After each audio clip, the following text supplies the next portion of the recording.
Before performing the IPPA, make sure that you follow the strict medical asepsis such as hand washing and performing hand hygiene using isopropyl alcohol 70%, and make sure that you always wear your mask during the examination of the patient.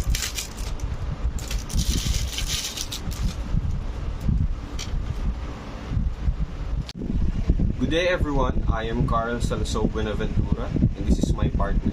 Hi, my name is Shintaro Yuiki. We will be performing the IPPA. So what is IPPA? IPPA stands for inspection, palpation, percussion, and auscultation. The IPPA can be used in so many scenarios. For example, in an unconscious person in the public place like mall, you can use the IPPA first before lifting the patient to avoid more complications. In inspection, we check the general appearance of the patient. We use our four senses, which are the sight, smell, touch, and hearing. The most common way to inspect is using the visual assessment to see if the body have a presence of asymmetry, discolorations, lesions, swelling, and many more abnormalities that may be an indication of an illness. So it can be a direct or indirect. Direct inspection is where we use only our bare eyes. And indirect inspection is when we use the help of instrument to inspect the patient. For example, the magnifying glass, we use it to zoom in the feature that cannot be seen by bare eyes. So here is an example of direct inspection. Can you please raise your both hands, sir? And rotate.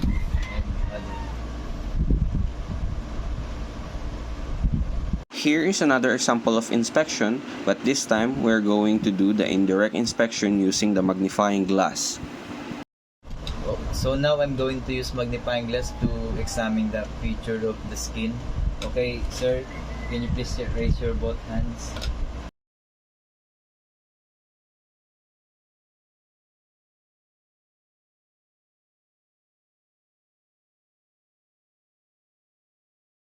In palpation, we use our hands to palpate for the tenderness, firmness, texture, moisture, and temperature. Palpation have two types, the light and deep palpation. We use the light palpation to examine whether the surface have abnormalities, and the deep palpation is used to feel the internal organs and masses for the size, shape, tenderness, symmetry, and mobility. It can also be used to check if there's a presence of edema, to examine lesions, and many more assessments. So before performing the palpation and percussion, make sure that you use clean gloves or a sterile gloves if it's necessary. But here I'm going to use clean gloves to prevent cross-contamination from the patient and to the nurse. Here is an example of light palpation. So now I'm going to palpate the legs of the client to check if there is a presence of edema. So sir, can you raise your left leg? So sabihin niyo po sir kung masakit ha. The skin should go back 1 to 2 seconds to make sure that it is normal. So I don't see any presence of edema here. So the other legs po sir.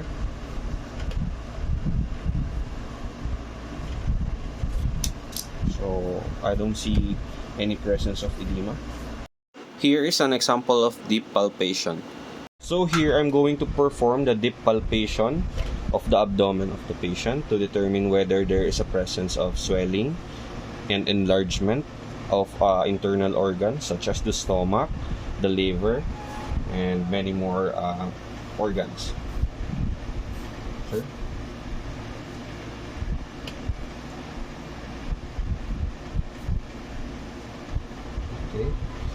Here is another example of palpation, which is the single-handed palpation.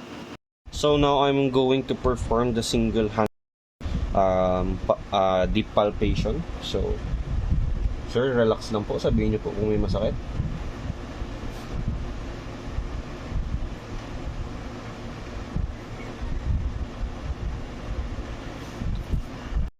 Here's another example of palpation. This is called the deep bimanual palpation. So So now I'm going to perform the bimanual palpation. So, sir, sabihin mo po kung may masakit ha. Huwag mo itaas, okay lang.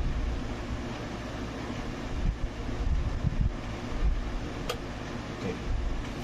In percussion, we use our hands to percuss the body parts of the patient.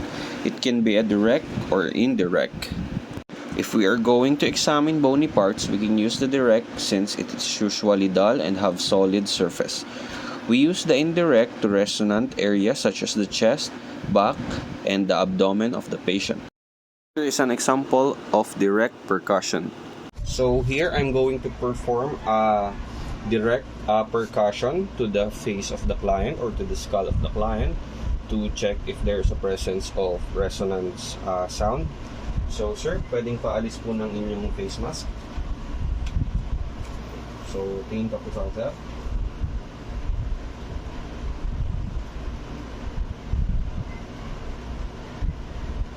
Here's another example of percussion, but this time it is indirect percussion. So now I'm going to perform the indirect percussion using my both hands to the client to hear if there is an abnormal sound.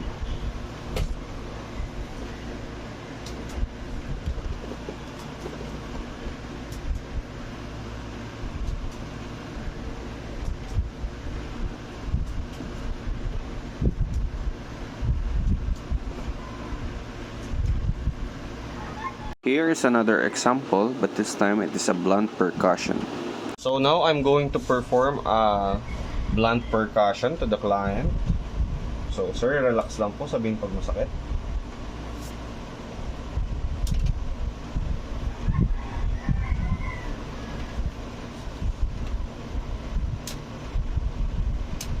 In auscultation, we use our ears and stethoscope. It could be direct or indirect. We use direct auscultation for sounds like breathing because you can hear the sound of the lungs if it has crackles or any abnormal sounds.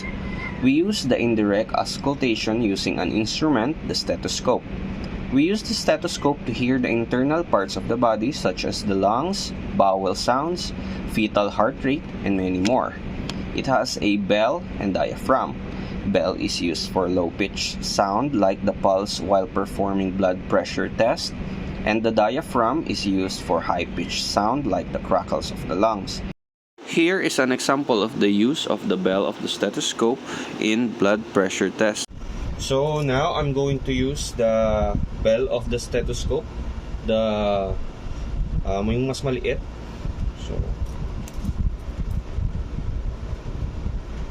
during the taking of the blood pressure of the client po. So, sir, relax ka lang po.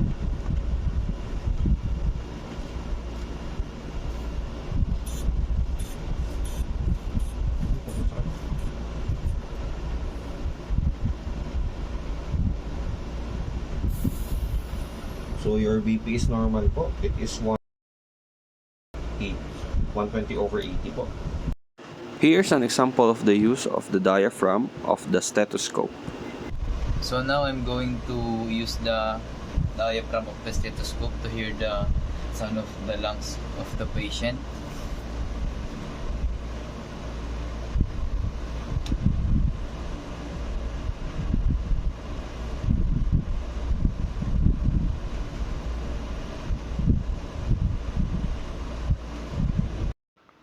Proper doffing and hand washing should be followed after a direct contact to the patient. So we performed all the IPPA procedure and we are done. We did all the IPPA procedure and that's all. Thank you for watching.